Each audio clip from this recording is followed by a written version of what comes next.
बोलिए संत गुरु घासीदास बाबा सतगुरु तो ही वंदना भाई पग बंदो करे जोर अजी सतगुरु तो ही वंदना साहेब पग बंदो करे जिभ्या सन बैठे अजी वंदन झोंक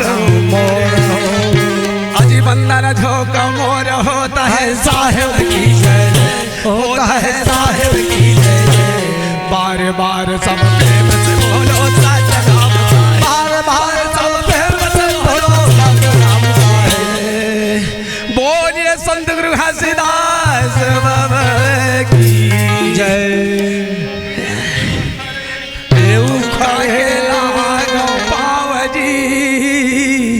अरे गुरु गोविंद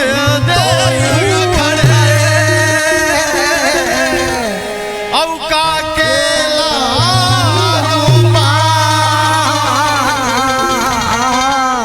बलिहारी गुरु अपना जग में हो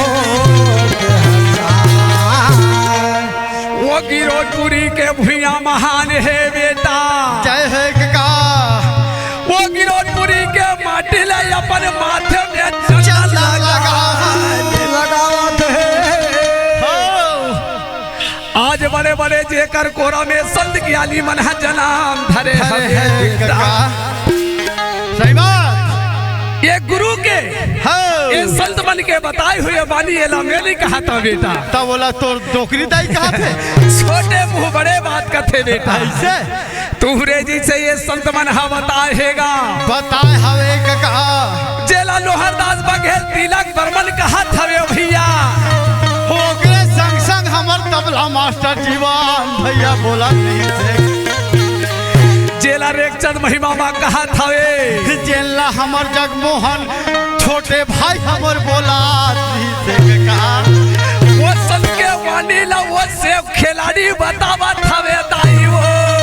अरे काला बताओ हमर काका परसोत्तम लहरे बोला हवे भैया गा वो गिरोधपुरी के महिमा महान हवे और संग में वो गाड़ी वाले हो अरे तेंदू चार के लाठी ओ कैसे हो गए भैया खड़ा है अरे दुनिया जानत है वो गिरोधपुरी के माटी में कौन कौन जन्म धरे है मानव लेके ये जीव जंतु घलो वहाँ जन्म धरे है अरे तेंदू चार के लाठी तगड़ा माँ खाड़ा है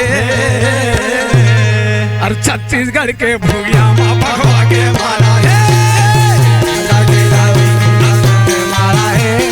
छत्तीसगढ़ के मारा है दू चार के लाठी अगड़ा माँ खाड़ा है और छत्तीसगढ़ के भूया माँ भगवा के मारा है छत्तीसगढ़ के माटी माँ भगवा के मारा है छत्तीसगढ़ के माटी माँ भगवा के मारा है भैया छत्तीसगढ़ के माटी माँ भगवा के मारा है छत्तीसगढ़ के माटी माँ भगवा के मारा है हो छत्तीसगढ़ के माटी माँ भगवा के मारा है ये छत्तीसगढ़ के माटी माँ भगवा के मारा है छत्तीसगढ़ के माटी माँ भगवा के मारा है छत्तीसगढ़ के माटी माँ भगवा के मारा है हो छत्तीसगढ़ के माटी माँ भगवा के मारा है चार के लाठी खाड़ा है छत्तीसगढ़ के भूया माँ भगवा के मारा है छत्तीसगढ़ की माटी माँ भगवा के मारा है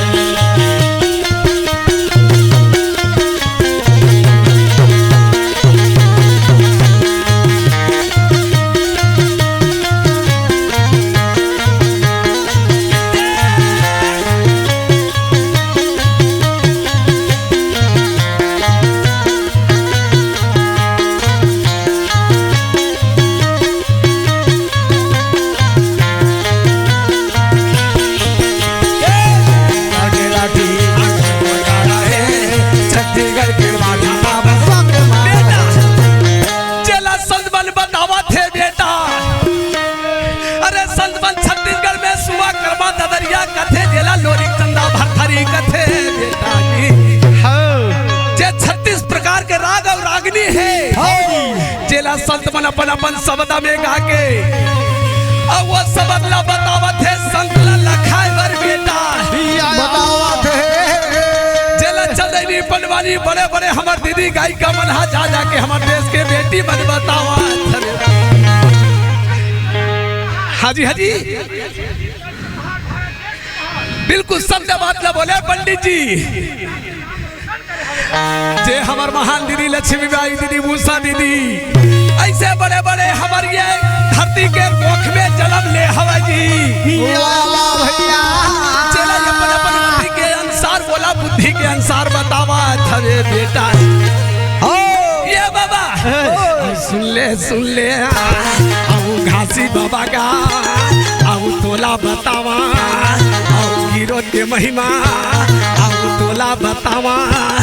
आओ दाइया मरौती आओ पिता का महंगू घासी गुरु है आओ विरोध के माटी मैं माथे नवावा आओ माथे में चंदा आओ मैं हा लगावा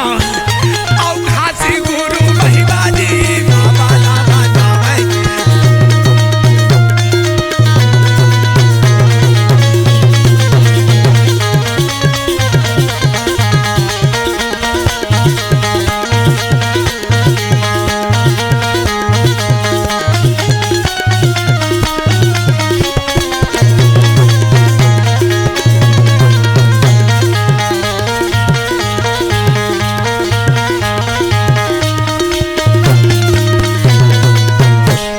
घासीदास के बारे में बताए है जी कैसे के ताई अमरौती के कोरा में जन्म धरे है बेटा धर्म धरे अरे वो जोग नदी के धारा है अमरौती के दुलारा आज का बताओ बाबा आज कते दुनिया में जाके बैठे हवे तोर दर्शन ला महूबा जते बाबा जी ये नैना तरसा थे बाबा ये भागला महूला दर्शन दे देवे बाबा दे देवे ये दर्शन के अभिलाषी बाबा सतीथ हमार पंडित खींच गा का किसी से बेटा और तोरे दर्शन पर और तोरे दर्शन पर बिल्कुल सही बात ला बोले कई झरनेगत बादल भुया दर्शन पर तरसत मोर चेहरा तरसत मोर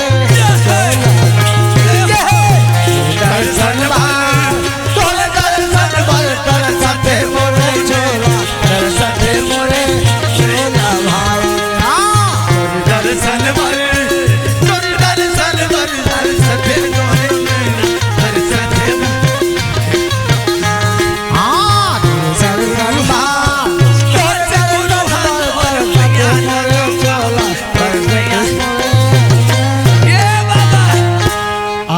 सभा में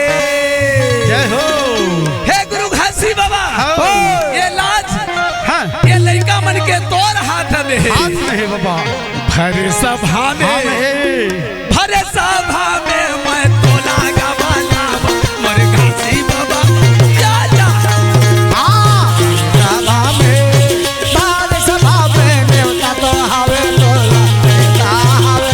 तोला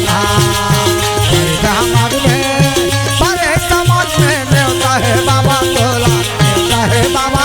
तोला ना